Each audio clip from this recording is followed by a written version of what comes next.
નમસ્કાર દર્શક મિત્રો, અબ તક ચાય પે ચર્ચામાં આપનું હાર્દિક સ્વાગત છે। મિત્રો, આજે એવા વિષય ઉપર ચર્ચા કરવાની છે કે ખાસ જે આપણું ભાવિ ભવિષ્ય કહેવાય, જે આપણા બાળકો છે એને લઈને જે હંમેશા માતા પિતા પણ ચિંતિત રહેતા હોય છે, એની અંદર શિક્ષણ સાથે સાથે બે એવી વસ્તુઓની ખાસ અત્યારે તાતી જરૂર છે। એક તો કલ્પના શક્તિ અને બીજું એની બૌદ્ધિક ક્ષમતા। આજે હર કોઈ માતા પિતા એવું ઈચ્છે છે કે એનો બાળક એક સારી કલ્પના શક્તિ ધરાવતો હોય, એક બૌદ્ધિક ક્ષમતા સારી ધરાવતો હોય છે। ત્યારે મારે આજે આ ચર્ચા કરવી છે। ખાસ કરીને એ ચર્ચાનો વિષયમાં જે આપણી સાથે જોડાયા છે એ પણ મહાનુભાવની પરિચય મારે આપવો છે, થોડોક એમની પાસેથી આપણે જાણીશું। પણ શરૂઆત આપણે કરશું વિષય પહેલાં હું થોડોક એમનો પરિચય આપને આપી દઉં। ઉપલેટા તાલુકાની અંદર આજે the mother international school CBSE school ચલાવી રહ્યા છે, તેમના ડાયરેક્ટર છે રાજેન્દ્રસિંહ ઝાલા, આપણી સાથે આ વિષયમાં જોડાયા છે। એમની એક અન્ય પણ સંસ્થા છે, એક પ્રવૃત્તિ કરી રહ્યા છે, perfect education system activity centre. આ પરફેક્ટ એજ્યુકેશન સિસ્ટમની આજે વાત કરવાની છે, આ સેન્ટર ઉપર વાત કરવાની છે કે ત્યાં એક કોર્સ એમના દ્વારા ચલાવવામાં આવે છે, અબેકસ કોર્સ છે। આ કોર્સની અંદર શું છે જે બાળકની કલ્પના શક્તિમાં વધારો કરે છે, એની બૌદ્ધિક ક્ષમતામાં વધારો કરે છે। ત્યારે મારી સાથે અત્યારે રાજેન્દ્રસિંહ ઝાલા જોડાયા છે। સ્વાગત છે આપનું રાજેન્દ્રસિંહ અબ તક ચાય પે ચર્ચામાં। ઉપલેટા જેવા સેન્ટરની અંદર ખાસ કરીને એક તો આવી એક સ્કૂલ ચલાવી, સાથોસાથ એક આવું સેન્ટર ચલાવવું કે રાજકોટની સમકક્ષ આજે તમે ત્યાં વિદ્યાર્થીઓને યુવાનોને આ બધી શિક્ષણની બધી તમે પ્રોવાઈડ કરી રહ્યા છો સેવા। શું કેવું છે પહેલા તો થોડોક આપનો પરિચય આપ જણાવો આજે। ઓકે, નમસ્કાર, જય હિન્દ। હું Rajendrasinh Jhala, the mother international school Upleta director. જેમ સાહેબે વાત કરી એમ પહેલાં થોડો મારો ટૂંકમાં પરિચય વિશેષ આપું। છેલ્લા 20 વર્ષથી આ શિક્ષણ ક્ષેત્ર સાથે સંકળાયેલો છું। 15 વર્ષ મેં અમદાવાદમાં પોતાની જે આ પરફેક્ટ એજ્યુકેશન સિસ્ટમ કરીને જે કંપની છે એમાં ગુજરાતમાં અલગ અલગ શહેરોમાં અને ગુજરાત બહાર અને ભારત બહાર અન્ય દેશોમાં પણ એની તાલીમ, કે ખાસ કરીને આ તાલીમ શું છે, જેમ સાહેબે વાત કરી કે ભણતર સાથે શું ખૂટે છે, ગણતર, તો એનો બુદ્ધિઆંક વધે, એની કલ્પના શક્તિ વધે, અને જે બે બુકનું શિક્ષણ આપવામાં આપણે ક્યાંક ને ક્યાંક કચાશ રહી જાય છે તો એ કચાશ પૂરી કરવા માટે આવા એક્ટિવિટી સેન્ટર છે કે જે બાળકને રિફ્રેશમેન્ટ આપે છે સાંજના સમયમાં અને એનો બૌદ્ધિક આંક વધારે છે। તો એ ટાઈપના અલગ અલગ કોર્સિસ અમે લોકોએ ડિઝાઇન કર્યા છે અને એ કોર્સિસ અમે ત્યાં ચલાવી રહ્યા છીએ। અમારો જે સ્કૂલ છે એ ઉપલેટા રાજકોટ જિલ્લામાં આવેલી છે। ઉપલેટા એટલે રાજકોટથી 100 કિલોમીટર દૂર એક તાલુકા પ્લેસ છે કે જ્યાં તમામ ફાર્મિંગ એરિયા છે અને નાના ટાઉનમાં CBSE સ્કૂલ ચલાવી, બહારના ગુજરાત બહારના ફેકલ્ટી લાવી અને એક સારું એજ્યુકેશન ઇંગ્લિશ મીડિયમનું CBSE બોર્ડમાં એક પ્લેટફોર્મ અમે પૂરું પાડી રહ્યા છીએ। Perfect education system activity centre છે એનો થોડોક પરિચય આજે આપો। આની શરૂ કરવા પાછળનો આપનો ઉદ્દેશ્ય શું છે? આજે ઉપલેટાની અંદર કેટલા બાળકોનું ત્યાં ભાવિ ભવિષ્ય ઘડાઈ રહ્યું છે? ઓકે, સૌથી પહેલાં તો જે પરફેક્ટ એજ્યુકેશન સિસ્ટમ છે એ બહુ સરસ આપનો સવાલ છે। એની શરૂઆત આજે હું પહેલીવાર આપના સ્ટુડિયોના આપણા માધ્યમથી હું દર્શક મિત્રોને જણાવી રહ્યો છું કે મને વિચાર ક્યાંથી આવ્યો।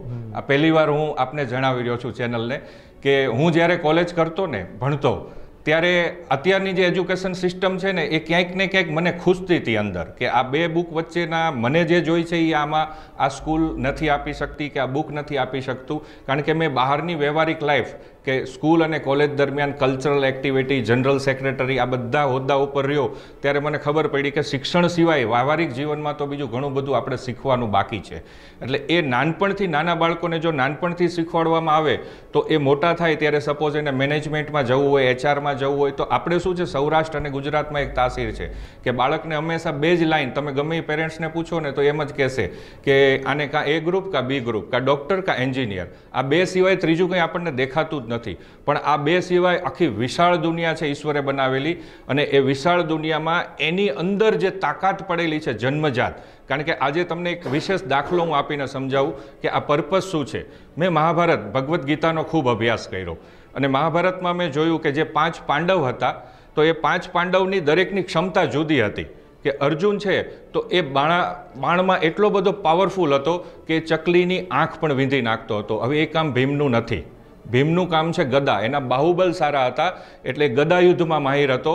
તો ક્યારેય પાંડવોના માતા પિતાએ એમને ડૉક્ટરને એન્જિનિયરની રેસમાં નથી દોડાયા, એને એની તાકાત ઓળખી ગુરુ દ્રોણાચાર્યએ અને એ મુજબ એ લોકોને ટ્રેન કર્યા છે. આપણી જૂની ભારતની શિક્ષણ પદ્ધતિ ગુરુકુળ શિક્ષણ પદ્ધતિ હતી કે જેમાં બાળકની સ્કિલ ઓળખી અને એ જ સ્કિલમાં એને આગળ ધપાવવામાં આવતો હતો. એટલે મને આ વિચાર મારા મગજમાં એટલો બધો ઘર કરી ગયો હતો એટલે મેં કીધું હવે પછી ભારતની જે મજબૂત આખા તમે દરેક સેક્ટર જોશો તો બુલંદ ભારત વિશ્વગુરુ ભારત બનાવવું હશે ને તો એની નીવ એક જ આધાર સ્તંભ છે અને છે શિક્ષણ. તો શિક્ષણનો આધાર સ્તંભ નીવ પાવરફુલ કરવા માટે એ શિક્ષણને બહેતર બનાવવા માટે એક આવા બધા જો કોર્સિસ આવા બધા જ્ઞાન જો આપણા જેવા એજ્યુકેશનવાળા તરફથી આપવામાં આવે તો બાળકને બુક સિવાયનું અઢળક પ્રેક્ટિકલ નોલેજ કે જે એના જીવનમાં એના નોકરીમાં એના ધંધામાં એના કારકિર્દીમાં ખૂબ જ ઉપયોગી થાય છે કે જે મોટી મોટી યુનિવર્સિટીઓમાં જઈને શીખે છે એ નાનપણથી આ બધી વસ્તુની ક્ષમતા ડેવલપ કરતો જાય છે બાળક. રાજેન્દ્રસિંહ, જેમ મેં કહ્યું એમ કે હવે બાળકની અંદર કલ્પના શક્તિ અને ગાણિતિક પ્રવૃત્તિઓમાં પણ આગળ વધે, આઈક્યુ લેવલ એનું વધે. અબેકસ કોર્સ શું છે, કઈ રીતના એ મદદરૂપ બને છે બાળકોને, આમાં એની વિશે થોડીક આજે ચર્ચા કરવી છે. હવે સૌથી પહેલાં તો જેમ વાત કરી કે એક અમારી પાસે જે અલગ અલગ કોર્સ છે એમાંનો પહેલો કોર્સ છે અબેકસ કોર્સ.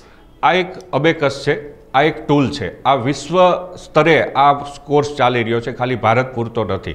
વિશ્વના ઘણા બધા પ્રગતિશીલ રાષ્ટ્રો છે એ બાળકોને આ વસ્તુ શીખવાડી રહ્યા છે. હવે આ કોર્સ શું છે? અબેકસ છે એક ટાઈપનું ગાણિતિક ટૂલ છે. આ ગાણિતિક કેલ્ક્યુલેટર જેને આપણે કહેવાય કે અત્યારે આપણે મોબાઈલમાં પણ કેલ્ક્યુલેટર હોય છે અને આપણે કેલ્ક્યુલેટરનો યુઝ કરી સરવાળા ગુણાકાર ભાગાકાર બાદબાકી ઘડી આ બધું આંગળીના ટેરવે કરી શકતા હોય છે, પણ એ યાંત્રિક માનવનું સર્જન કરે છે. જ્યારે એને ભગવાને આપણે એમ કહેવાય છે કે આપણા બ્રેઇનમાં એટલી તાકાત આપી હોય છે કે કદાચ 100 કોમ્પ્યુટરની મેમરી ઓછી પડે એટલું એક માનવમાં એનું જો એને ડેવલપ કરવામાં આવે એની મેમરીને તો એનહાન્સ થાય છે. તો એ માટે થઈને આ એક મેન્ટલ કેલ્ક્યુલેટર છે. અમે ટોટલ આ અબેકસનો કોર્સ છે એ 5 લેવલમાં ચલાવી છીએ અને આ લેવલ કોણ કરી શકે તો કે જેની ઉંમર 4 વર્ષથી લઈને 14 વર્ષ સુધી હોય છે એ બધા બાળકો આ કોર્સ કરી શકે છે. આ કોર્સમાં એના ફિંગર્સ સાથે અમારે કામ કરવાનું હોય છે. આ ફિંગર્સ છે એ ફિંગર્સ ઉપર એ ગાણિતિક બધા એના કોયડા ઉકેલે છે અને એના પછી એનો આઈક્યુ ત્યાંથી ડેવલપ થાય છે. પછી વાત આવે છે કલ્પના શક્તિની, ઇમેજિન પાવર. આપણે બધા જાણીએ છીએ કે મહાન વૈજ્ઞાનિક આલ્બર્ટ આઇન્સ્ટાઈને કીધેલું છે કે એજ્યુકેશનની જો કોઈ નીવ હોય ને તો ઇમેજિન પાવર છે. ઇમેજિન પાવર જેટલો બાળકનો બાલ્યાવસ્થાથી જેટલો ડેવલપ થાય છે, વિકસે છે, એટલો આગળ ઉપર એને ખૂબ જ ઉપયોગી થાય છે.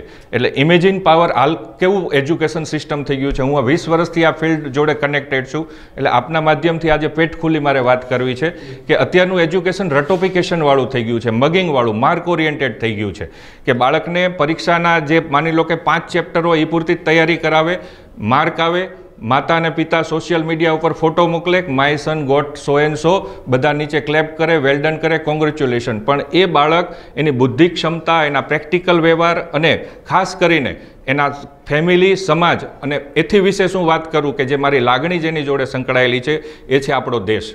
એ દેશને કેટલો ઉપયોગી થાય છે, એ આ જ્ઞાન થકી દેશને કેટલો ઉપયોગી થાય છે એ જ્ઞાન અત્યારના શિક્ષણવિદોએ એમાં પૂરવાની જરૂર છે કે જેથી કરીને આગળ ઉપર વિશ્વગુરુ ભારતને જો બનાવવું હશે તો પાયાથી આ મહેનત આપણે બધાએ સહિયારા પ્રયાસથી કરવી પડશે. માટે આ અબેકસનો કોર્સ જે મેગા સિટી, અમે લોકો અમદાવાદમાં 15 વર્ષ આ કોર્સ ચલાવ્યો. આજે હું નાના એવા ટાઉન ઉપલેટામાં જ્યારે આ કોર્સ ચલાવી રહ્યો છું ત્યારે મને ખૂબ ગર્વ થાય છે કે આવા નાના ટાઉનમાં આ જે ખેડૂતોના જે દીકરા દીકરીઓ અમારી પાસે ભણવા આવે છે તો એ ખેડૂતના દીકરાને મેગા સિટી જેવું એજ્યુકેશન ત્યાં મળી રહ્યું છે અને એ બાળક ભવિષ્યનો વૈજ્ઞાનિક બને અને ઉપલેટાનું નામ વિશ્વના નકશા ઉપર ટપકું થાય એવો અમારો એક ગોલ છે આ એક્ટિવિટી સેન્ટર થકી કે એક જે યુવાન, જે સ્વામી વિવેકાનંદ કહેતા ને કે મારે એવા 100 યુવાનો જોઈ છે કે બુદ્ધિ ક્ષમતાથી માંડી અને ઓલ ઓવર એનું ડેવલપમેન્ટ થાય તો એવા યુવાનો બાલ્યાવસ્થાથી ટ્રેનિંગ આપવી એ અમારો મુખ્ય હેતુ છે. સર રાજેન્દ્રસિંહ, કેટલા મહિનાનો કોર્સ હોય છે આવડો? આ પ્રથમ તબક્કો કઈ રીતનું હોય છે, ત્યારબાદ અંતિમ તબક્કા સુધી કઈ રીતનું હોય છે? પ્રથમ તબક્કો સર આપને વાત કરું કે આ ટોટલ 5 લેવલનો કોર્સ હોય છે. 3 મહિનાનું એક લેવલ હોય છે અને એક લેવલમાં અઠવાડિયામાં બાળકને 2 જ વાર આવવાનું હોય છે, દરરોજ આવવાનું નથી હોતું. એનો 1.5 કલાક હોય છે સમયાંતરે. એ એટલા માટે હોય છે કારણ કે આ ઇમેજિન પાવર ડેવલપ કરવાનો કોર્સ છે, કલ્પના શક્તિનો. આ બાળકને એક મગિંગ કરાવવાનો રટોપિકેશનનો કોર્સ નથી. બાળકને એના માટે અમારે પછી 2 દિવસનો ઘરે ટાઈમ આપવો પડે છે. આમાં કોઈ જાતનું હોમવર્ક નથી આવતું. હોમવર્ક આવે છે પણ એ હોમવર્ક મેન્ટલ હોય છે કે સપોઝ બાળક આ ઘરે અબેકસ લઈને જાય છે તો એ હોમવર્ક તારક મહેતા જોતાં જોતાં પણ એ ઇમેજિનથી આ કુકરાથી બાળક કરી શકે છે હોમવર્ક. એટલે ઘણીવાર શું થાય, અત્યારના શિક્ષણ જગતમાં 2 ભાર મુખ્ય હોય છે, એક હોમવર્કનો અને એક માર્કનો. તો એ કોઈ પણ આ કોર્સમાં ભાર નથી. બાળક આ એને રમકડા તરીકે ઉપયોગ કરે છે નાનું બાળક, અને રમકડામાં જેમ કુકરા ફેરવતો જાય એમ કુકરા ફેરવતા ફેરવતા એ ગણિત શીખી જાય છે. જે તમારે ત્યાં આપણા એક્ટિવિટી સેન્ટર ઉપર કેટલા બાળકો છે અને એ બાળકો કઈ રીતે આનાથી અવગત થયા છે, અને આજે એ બાળકો પણ જે કહેવાય ને અન્ય બાળકોને પ્રેરણા આપી રહ્યા છે, શું કહેવું છે? જી, અમે આ સેન્ટર શરૂ કર્યું તો અત્યાર સુધીમાં અમારી પાસે 100+ જેટલા બાળકો અત્યારે આ અભ્યાસ આ ટૂલનો કરી રહ્યા છે. અને આ બાળકો અત્યારે પોતાની કલ્પના શક્તિ વિકસાવી, પોતાનો આઈક્યુ પાવર, ખાસ કરીને અત્યારે તમે જોજો સોસાયટીમાં કોઈ પણ વાલી હોય કે સ્ટુડન્ટ હોય એક ડર હોય છે. એની ડર શેનો હોય છે ખબર? મેથ્સનો ફોબિયા હોય છે. તમે કોઈ પણને મેથ્સનું નામ પડે ને એટલે જાણે હિમાલય પાવર તૂટી પડ્યો એટલો ડર લાગે છે. તો આ કોર્સ અને આ ટૂલ બાળકને હેલ્પ કરે છે મેથ્સને ઇઝી બનાવવા માટે. મેજિકલ મેથ્સ છે એવું પોતાનો એક મેથ્સ સબ્જેક્ટ ઇમ્પ્રૂવ થાય છે, અને સાથે સાથે અન્ય સબ્જેક્ટ, કે આપને ખ્યાલ હશે સર કે મેથ્સ સબ્જેક્ટ જો પાવરફુલ થાય ને તો બાકીના સબ્જેક્ટ આપોઆપ એમાં ઇમ્પ્રુવમેન્ટ, કોન્ફિડન્સ બાળકને આવે છે કે મને મેથ્સ આવડી ગયું, અને એ પછી બીજા સબ્જેક્ટ ઉપર એ કોન્ફિડન્સ એને વધારે ઉપયોગી પુરવાર થાય છે. એટલે આનાથી મેક્સિમમ બાળકો અત્યારે લાભ લે એવી અમારી કોશિશ છે. દર્શક મિત્રો અને જે અમારા વ્યુઅર્સ છે, આપ થોડી જ વારમાં જે સ્ક્રીન ઉપર જોશો એ ડેમો છે. જે બાળકે આ કોર્સ શીખો છે એ બાળક કઈ રીતના ગાણિતિક રીતે પણ એનું આઈક્યુ નોલેજ વધ્યું છે એ અમે તમને બતાવવા જઈ રહ્યા છીએ. આ ડેમોનો આપ જોઈ શકો છો અમારી સ્ક્રીન ઉપર. 4.6, 5.9, 2.9 minus 8.5, 5.3, that is 10.2. Good. 6,543, 2,651, 3,210 minus 2,463, that is 9,931. Rajendrasinh, હવે આપની પાસેથી જાણવું છે કે જે રીતે તમે આ મુહિમને શરૂ કરી છે, એક નાના સેન્ટરથી તમે આજે શરૂઆત કરી છે, અને ત્યાંના કહેવાય ને ખેડૂત પુત્રો હોય કે એમના દીકરા દીકરીઓને આપે આ નોલેજ પીરસી રહ્યા છો, એ ખૂબ સારી બાબત છે. પણ ક્યાંક ને ક્યાંક આજે હજુ પણ શિક્ષણમાં અત્યારે શું ખૂટે છે આપની દ્રષ્ટિએ?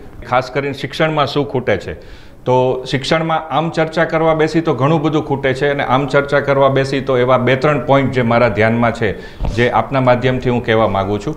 સૌથી પહેલું તો શિક્ષણમાં કે આપણે હંમેશા એક જ્યારે પેઢી બદલાય ને ત્યારે પેઢી વચ્ચેનો એક જનરેશન ગેપ હોય છે, ડિસ્ટન્સ હોય છે. સમય બદલાય એટલે એક આખો જનરેશન ગેપ ક્રિએટ થતો હોય છે. તો શિક્ષણમાં ઘણા બધા ચેન્જીસ આજે થઈ રહ્યા છે અને આગળ ઉપર પણ થતા રહેશે. પણ બદલાવ, જેમ ભગવદ્ ગીતામાં શ્રી કૃષ્ણએ વાત કરી છે કે હું હંમેશા બદલાવ કરતો રહું છું, વિશ્વમાં આ દુનિયાનો બદલાવ કરતો રહું છું. તો એ જે બદલાવ છે એ બદલાવ સાથે આપણે બાથ નથી ભીડવી, બદલાવ સાથે આપણે પેરેલલ ચાલવું છે.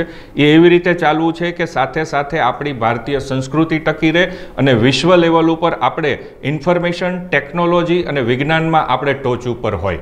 તો એ માટે થઈ અને અત્યારના શિક્ષણમાં જે ખૂટે છે ને એ વ્યવહારિક જ્ઞાન ખૂટે છે, પ્રેક્ટિકલ નોલેજ. આપણે કાઠિયાવાડમાં જેને એમ કહીએ કે ભણતર છે પણ ગણતર અત્યારના બાળકોમાં જોવા મળતું નથી. તો એના ઘણા બધા કારણો છે. આજે સરકારશ્રી ઘણી બધી યોજનાઓ સારી શિક્ષણમાં મૂકી રહી છે, પણ એ ખાલી સરકારશ્રીની ફરજમાં નથી આવતું. એક નાગરિક તરીકે, એક માતા પિતા તરીકે, એક વિદ્યાર્થી તરીકે આપણી પણ એટલી ફરજો સામે હોવી જોઈએ કે એ જે યોજના અમલમાં મૂકી છે એને આપણે ઇમ્પ્લિમેન્ટ કરાવી. તો ઇમ્પ્લિમેન્ટ કરવા માટે અત્યારે જે મેજર છે એ હરીફાઈનો યુગ છે. તો હરીફાઈના યુગનો હું જે પ્રેક્ટિકલ અનુભવ હશે, મેં કંઈ બુકનો અનુભવ વાત નથી કરતો, પણ હું 20 વર્ષથી બાળકોને અને વાલી જોડે લાઈવ સંપર્કમાં છું એ હું આપને દર્શાવી રહ્યો છું કે ખાસ કરીને બાળક LKGમાં આવે છે અને આગળ ઉપર પ્રાઇમરી શિક્ષણ લે છે. તો સર એવી વાલીની અત્યારે પેલી હોય છે કે જાણે એને SSC બોર્ડ આપવાનું હોય, જાણે એને JEEની પરીક્ષા આપવાની હોય કે GPSC ને UPSCની તૈયારી કરાવતા હોય, એવો માહોલ અને એ ટાઈપનું પ્રેશર બાળકને આપવામાં આવે છે અને એ પ્રેશર ખરેખર બાળકો સહન નથી કરી શકતા. એટલે એ સહન નથી કરી શકતા એટલે એની પાસે બીજો કોઈ ઓપ્શન નથી, એટલે એ મમ્મીનો મોબાઈલ ફ્રી પડે ને ત્યારે યુઝ કરવા માંડે કે માથાકૂટ મૂકો, આપણે મોબાઈલમાં ગેમ રમી લો. એટલે એને બીજા નોલેજ તરફ નજર દોડાવતો નથી. બીજું કે એક મેં પોતે કેલિફોર્નિયા હિપ્નોસિસ ઇન્સ્ટિટ્યૂટ અમેરિકાથી મેં ક્લિનિકલ હેપ્નોથેરાપીનો આખો માસ્ટર ડિગ્રી કોર્સ કરેલો છે અને એમાં મેઇન મારો સબ્જેક્ટ હતો ચાઇલ્ડ સાયકોલોજી. તો એક સર એક એમાં મુખ્ય વસ્તુ એ આવે છે કે ચાઇલ્ડ સી ચાઇલ્ડ ડસ. એક સાયકોલોજી તમે જે બોલશો ની બાળક ક્યારેય નહીં કરે, પણ તમે જે આચરણ કરશો એ બાળક તરત અમલમાં મૂકશે. એટલે માતા મુખ્યત્વે પોતાનો સમય મેજર જ્યારે મોબાઈલમાં ગાળતા હોય અને પછી એ જ બેન જ્યારે એના બાળકને એમ કહે છે કે મોબાઈલ મૂકતો, તો એ બાળક એને ફોલો નહીં કરે. પણ માતા મોબાઈલથી અવેર રહેશે, દૂર રહેશે અને પછી બાળકની સાથે એ પણ પોતાની ભલે કોઈ પણ મેગેઝિન વાંચે કે કંઈ પણ બુક વાંચે, માતાને રીડ કરતા જોશે એટલે બાળકમાં રીડિંગ એક્ટિવિટી ડેવલપ થશે. માતાને ઘર મંદિરમાં દીવાબત્તી અગરબત્તી કરતા જોશે એટલે એ બાળક પણ ઘર મંદિરમાં ભગવાનને યાદ કરવા માટે બેસશે. આપણે જાણીએ છીએ બધું. અત્યારનો યુગ કેવો છે, કોઈને જ્ઞાન દેવાની જરૂર નથી. જ્ઞાન તો તમે ગૂગલ કે યુટ્યુબ ટાઈપ કરશો ઘણું બધું મળી રહેશે, પણ જે છે એ એક્શન જ્યારે નથી આવતું તો એક્શનમાં લેવા માટે શું કરવું જોઈએ ને, એ એક્શન રિલેટેડ અત્યારે તાકીદની જરૂર છે. સર રાજેન્દ્રસિંહ, આજે આ વિષય ઉપર ચર્ચા કરતા ખૂબ આનંદ થઈ રહ્યો છે. આપની પ્રવૃત્તિ જોઈને ખૂબ આનંદ થઈ રહ્યો છે. આજે જાણવું છે હજુ થોડું ઘણું આપની પાસેથી કે ક્યાંક આપની સ્કૂલની એક્ટિવિટી અન્ય શું શું છે એના વિશે જણાવો. જી, સ્કૂલ છે ને એક મંદિર, અમે જેને સ્કૂલ નથી કહેતા સર, અમે અમારું the mother international school Upleta, એટલે અમે શોર્ટમાં TMIS ફેમિલી કહી છીએ, અને એક મંદિર છે. હવે સામાન્ય રીતે કેવું હોય કે યુગાંતર જ્યારે ચેન્જ થાય ને ત્યારે પહેલાંના યુગમાં કેવું હતું સર કે આપણે એક જ પરિવારમાં માની લો કે 5-6 બાળકો રહેતા હતા. હવે દિવસે દિવસે શું થયું, અમે 2 ને અમારા 2, અથવા અમે 2 ને અમારું 1, એટલે એટલું બધું લાડકોડથી બાળકને ઉછેરવામાં આવે છે કે એને સ્કૂલમાં પણ આંચ ન આવે ને એ માટે વાલી વધારે પહેલાં થઈ ગયા છે. એટલે અમે શું કરીએ છીએ સર સ્કૂલમાં કે ખાસ કરીને આપે જોયું હશે કે રાજકોટની જ આપને હું વાત કરું તો છેલ્લા 6 મહિનાના ડેટા તમે ચેક કરજો કે નાની વયના બાળકોને એટેક વધારે આવે છે. હમણાં ભુજનો એક દાખલો હતો કે ભુજમાં એક 10મા ધોરણમાં ભણતો બાળક એને ચાલુ પરીક્ષાએ એટેક આવી ગયો છે. તો આ પણ એક પ્રેશરનું જ એક કારણ છે. હવે આ પ્રેશર ઘટાડવા માટે બાળકને ફિઝિકલ એક્ટિવિટી રહી નથી, શેરી રમતો બંધ થઈ ગઈ. સ્પોર્ટ્સમાં અત્યારે એટલું બધું કારણ કે ટ્યુશન એટલા બધા હોય છે એટલે એની પાસે સ્પોર્ટ્સ રમવાનો બિલકુલ સમય નથી હોતો સર. તો એ ફિઝિકલ એક્ટિવિટી વધે એટલા માટે અમે એક મધર્સ પ્રાઇડ આખી સ્પોર્ટ્સ એક કંપની જેને કહેવાય એક યુનિટ ચાલુ કર્યું છે. અને યુનિટમાં કોમ્પ્લિમેન્ટરી સવારે 6 વાગે જેને ઈચ્છા હોય એ વાલી ત્યાં ગેટ ઉપર મૂકી જાય છે બાળકને. અને અમારી પાસે 3 ટ્રેનર છે, એક યોગાના ટ્રેનર છે, એક કરાટેના છે અને એક જનરલ ફિઝિકલ એજ્યુકેશનના ટ્રેનર છે. એ ત્રણેય શિક્ષકો અમારા એ બાળકોને સવારમાં 1 કલાક ફિઝિકલ એજ્યુકેશન આપે છે કે જેથી કરીને આપણે જેને કહેવાય ને કે એક પ્રાતઃકાલમાં જ્યારે આ એજ્યુકેશન મળી રહે તો આખો દિવસ એનો સ્મૂથ જાય છે. એટલે એક આ એક્ટિવિટી અમે કરીએ છીએ. બીજું કે 2018માં અમે એક નિયમ બહાર પાડ્યો હતો કે ભલે અમારી international CBSE school English medium રહી પણ દરેકમાં રાષ્ટ્રીયતાના રંગ રંગાવા જોઈએ, રાષ્ટ્રીયતાના ઇન્જેક્શન મારે મારવા છે આ બાળકોમાં. કારણ કે એ જે ભગતસિંહ કે શિવાજી મહારાજ કે ચંદ્રશેખર આઝાદ જતા રહ્યા, આપણે એને ખાલી 15 ઓગસ્ટ અને 26 જાન્યુઆરી જ યાદ કરીએ છીએ, પણ એમને સતત યાદ રહે એ માટે થઈને અમે એક નવું શરૂ કર્યું છે કે જ્યારે બાળકની મેડમ હાજરી પૂરતા હોય સર ત્યારે એને યસ સર કેવું નહીં બોલવાનું, એને ઊભો થઈને જય હિન્દ બોલવાનું. એ બાળક અમને ઉપલેટામાં ગમે ત્યાં રસ્તામાં મળી જાય તો જોરથી જય હિન્દનો નારો એ બોલે છે, જય હિન્દ ઝાલા સર, જય હિન્દ મેમ. તો એનાથી શું થાય, આસપાસના લોકો જોઈ રહે છે કે આ જય હિન્દ ક્યાંથી આવ્યું. એટલે જય હિન્દ અમે એની નસે નસમાં ભરી દીધું છે એના રાષ્ટ્રીયતાના રંગ માટે. એના પછીની ત્રીજી એક વાત કરું કે અમે પેરેન્ટ્સને એક ખુલ્લું મેં આહવાન કર્યું છે કે બાળકનો જન્મદિવસ હોય તો બાળકનો જન્મદિવસ જો અમે રેડી છીએ, તમે જો તમારી તૈયારી બતાવો તો કે અમે કેક કટ કરીને નહીં પણ અમે યજ્ઞ દ્વારા સેલિબ્રેટ કરીએ છીએ. હવે એ યજ્ઞ દ્વારા શા માટે અમે સેલિબ્રેટ કરીએ છીએ કે યજ્ઞ ઇઝ એ સાયન્સ, યજ્ઞ ઇઝ એ ફિઝિક્સ. કે આપને ખ્યાલ હોય તો ભોપાલ દુર્ઘટના ગેસ જ્યારે બહુ નાના હતા ત્યારે 84માં ઘટી હતી. હવે એમાં એક ઘર એવું હતું કે જેને ભોપાલ ગેસ દુર્ઘટનાની જ્વાળા ટચ નહોતી કરી શકી અને નાસાના વૈજ્ઞાનિકોએ જ્યારે આવીને ત્યાં રિસર્ચ કર્યું ત્યારે જાણવા મળ્યું કે એ ઘરમાં છેલ્લા 30 વર્ષથી યજ્ઞ થાય છે. તો યજ્ઞ ઇઝ એ ફિઝિક્સ કે એના જે દ્રવ્યોથી જે આખી જ્વાળા નીકળે છે અને એ જ્વાળા એ કવચ, આપણે જેને કર્ણનું કવચ કહીએ, એટલે આ બધું વિજ્ઞાન મહાભારતથી ચાલ્યું આવે છે સાહેબ. એટલે એ જે કવચ બને છે અગ્નિ પણ ભેદી શકતી નથી. તો હવે એ બાળકનો જન્મદિવસ જો યજ્ઞ દ્વારા સેલિબ્રેટ કરવામાં આવે તો એક આપણી પરંપરા, આપણી સંસ્કૃતિ, આપણી ભારતીય ધરોહર જળવાઈ રહેશે અને એ બાળક એના યજ્ઞથી કનેક્ટ રહેશે. એટલા માટે એક આ યજ્ઞથી અમે સેલિબ્રેટ કરીએ છીએ. ચંદ્રસિંહ, આપની શાળાની આ એક્ટિવિટીથી હું ખૂબ જ અભિભૂત થયો છું અને અમારા દર્શક મિત્રો પણ આજે જે જોતા નિહાળી રહ્યા છે પ્રોગ્રામ, એમને પણ એમ થઈ ગયું છે કે આવી શાળાઓ હજી વધુ શરૂ હોવી જોઈએ. પણ જે તમારો ઉદ્દેશ્ય છે એ ઉદ્દેશ્ય ખૂબ સારો છે. શિક્ષણ સાથે રાષ્ટ્રભક્તિનું સિંચન તમારા દ્વારા કરવામાં આવી રહ્યું છે. આપના મત મુજબ હવે એ જાણવું છે કે વાલીઓનો હસ્તક્ષેપ બાળકો પર કેવો છે? સૌથી પહેલાં તો હું આપણા બાલ્યાવસ્થાની વાત કરી દઉં કે હું ને તમે જ્યારે ભણતા હતા ત્યારે, અને દર્શક મિત્રો પણ આપણી ઉંમરના હશે જે એ ભણતા હશે ત્યારની વાત કરી દઉં કે ત્યારે આપણા મા બાપને કોઈ ઘરે ગેસ્ટ બેસવા આવે ને ત્યારે આપણને પૂછવું પડતું કે રાજેન્દ્ર તું કયા ધોરણમાં ભણે છે? કારણ કે મા બાપને એ પણ નથી ખબર કે આપણે કયા સ્ટાન્ડર્ડમાં ભણીએ છીએ. મતલબ વાલીનો હસ્તક્ષેપ 0 હતો.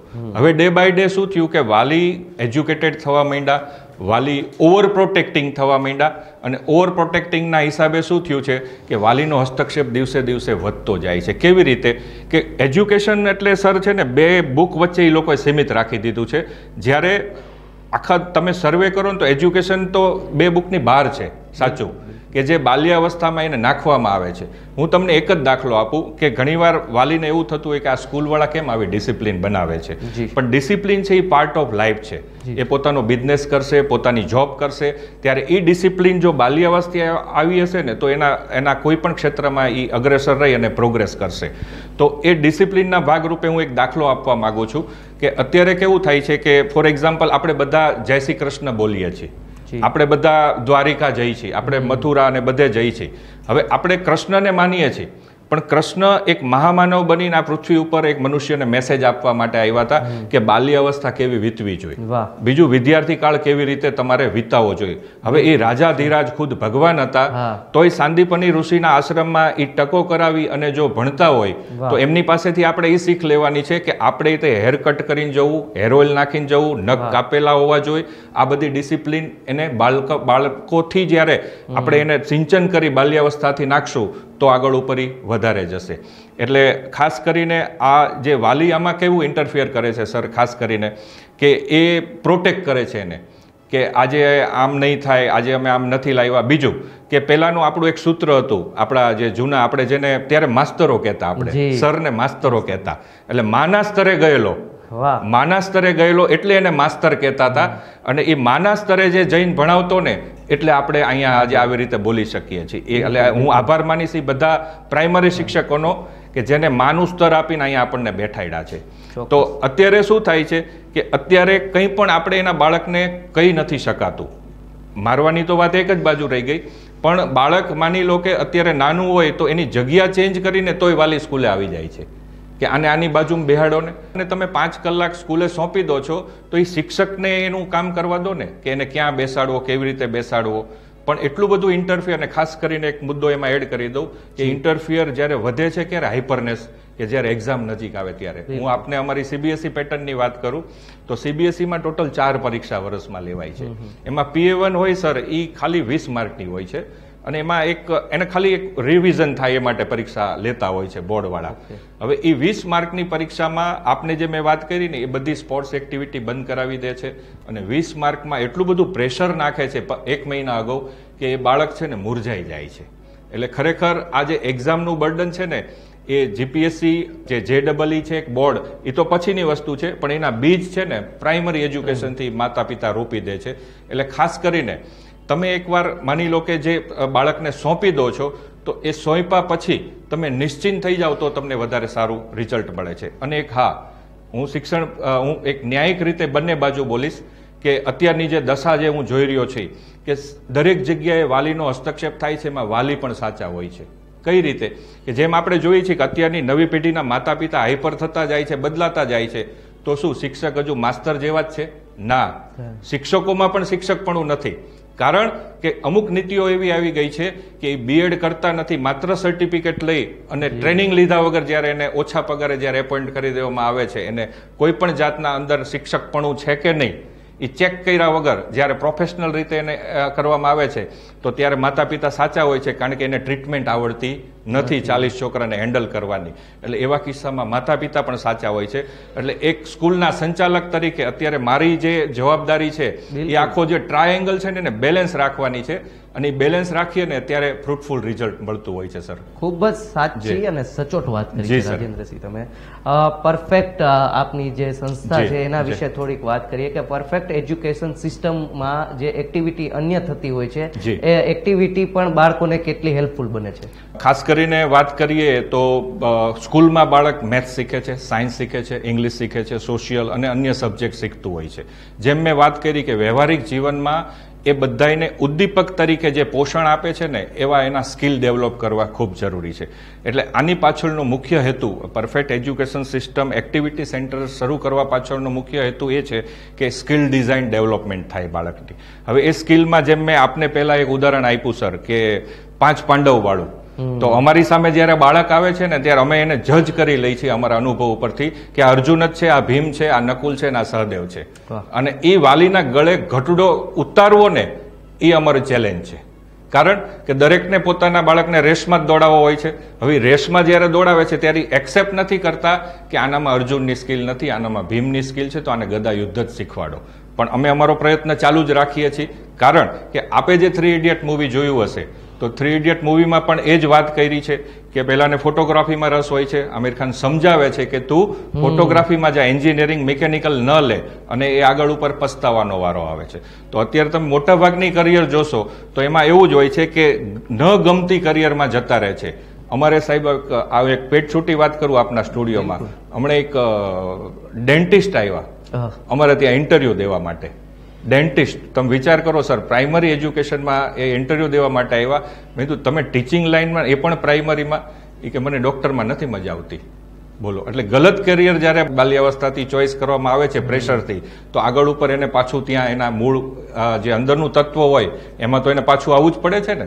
એટલા માટે થઈને અમે એક્ટિવિટી સેન્ટર થકી એનો discover the Arjun within you, બાળકને એમ કહી છે, મા બાપને એમ કહી છે, એટલે એને અંદરનો અર્જુન શોધવા માટેના અમારા પ્રયાસ હોય છે હંમેશા.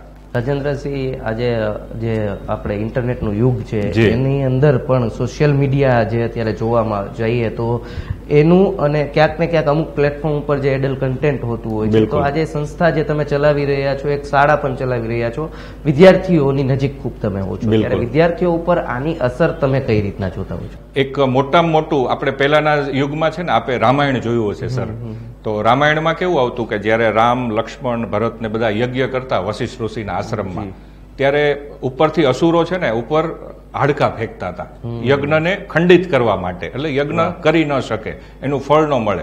એમ આપણો જે આ શિક્ષણનો જે યજ્ઞ ચાલી રહ્યો છે ને અત્યારે, એમાં હું આ એડલ્ટ કન્ટેન્ટ અને આ જે ઇન્ટરનેટનું માધ્યમમાં જે બધું ચાલી રહ્યું છે બાળકો ઉપર, જે ચાઇલ્ડ સાયકોલોજીની ઇફેક્ટ થાય, એને હું રાક્ષસ કહેવા માંગુ છું. કારણ કે એક સ્ટેડી વેથી આજે શિક્ષકો અને વાલીઓ જ્યારે બાળકોને પોષણ કરી રહ્યા છે, આગળ વધારી રહ્યા છે, ત્યારે આવા કન્ટેન્ટ બાળકને ત્યાંથી ડાયવર્ટ કરી દે છે, ત્યાંથી વિમુખ કરી દે છે. અને સર, તમે બિલીવ નહીં કરો કે અમુક કિસ્સાઓ એવા બધા અમારી સામે આવે છે કે જે અમે સોસાયટીમાં મા બાપને પણ ન કહી શકીએ કે ન કોઈને કહી શકીએ, ત્યારે અંદર આપણું લોહી ઉકળી ઉઠે ને આપણને દુઃખ થાય કે આ 5મા ધોરણમાં ભણતું બાળક આ હદે વિચારે છે, આ હદે પહોંચી ગયું છે. અને એટલા માટે થઈ અને અમે લોકોએ છે ને એવા કાઉન્સેલિંગ ત્યાં અમે કરીએ છીએ અવારનવાર. અને એ કાઉન્સેલિંગમાં કેવું અમને રિઝલ્ટ મળે છે કે અમે જ્યારે બાળકને કોઈ ડરાવવાની કે ધમકાવવાની દ્રષ્ટિએ નથી બોલતા. અમે શું કરીએ છીએ, બાળકને એક પ્રેમથી બેસાડીએ છીએ કે બેટા જે હોય તું બોલી જા, કે તારા વર્તનમાં શા માટે આવા ચેન્જીસ આવ્યા છે. ત્યારે એનું મૂળ છે ને સર, આપે જે સવાલ કર્યો એ મૂળ નીકળે છે. એ સવાલમાં જવાબમાં જ એમાં આવી ગયું છે, સવાલનામાં ખુદ જવાબ છે કે એડલ્ટ કન્ટેન્ટથી બાળક ડાયવર્ટ થાય છે. અત્યારે એટલી બધી સિરીઝો સિરીઝો વેબ સિરીઝો ચાલી રહી છે કે જે હંમેશા એડલ્ટ કન્ટેન્ટ પીરસે છે. બીજું, નાના હોય કે મોટા, હું તમને એક સાયકોલોજીકલ એક કહું, એમાં આપ પણ આવી જશો, હું પણ આવી જઈશ, કે જ્યારે આપણે ઇન્સ્ટાગ્રામ ઓપન કરીએ છીએ અથવા યુટ્યુબની આપણે કોઈ પણ રીલ્સ જોતા હોય છે, તો આપણે નક્કી કર્યું હોય કે 5 મિનિટ માટે આપણે મોબાઈલ લઈને આ રીલ જોવી છે, પણ આમાંથી તમે કહો અને દર્શક મિત્રો તમે કહો કે એ 5 મિનિટની 1 કલાક રેતીની જેમ સમય સરકી જાય છે, કોઈનો કંટ્રોલ છે એના ઉપર? બિલકુલ નથી. આપણને એમ થાય આના પછીની રીલ કેવી આવશે, આના પછીની રીલ કેવી આવશે, એટલે આપણે રીલ જોતા જોતા આપણને અમૂલ્ય જે 24 કલાક મળ્યા છે ને એ આપણે રેતની જેમ બરબાદ કરી નાખીએ છીએ. અને આપણે તો એક સજાગ થઈને, જે સજાગ હોય, જેમ ઓશો રજનીશે કીધું છે ને કે હોશમાં રહેવું, અત્યારે મોટા ભાગના લોકો છે ને બેહોશીમાં જીવન જીવી રહ્યા છે. એટલે ઓશો રજનીશે ક્યારેય કંઈ શીખવાડ્યું નથી, એ જગાડ્યા જ છે એમને લોકોને. એટલે એનું સ્લોગન છે કે મેં શીખાને નહીં, મેં જગાને આયા હું. એમ અત્યારના શિક્ષકોનું કામ એવું જ હોય, બધા શીખેલા જ છે અત્યારે આ ઇન્ટરનેટના માધ્યમથી. આપણું શિક્ષણવિદ તરીકે અમારું જે કામ છે ને એ જગાડવાનું છે લોકોને.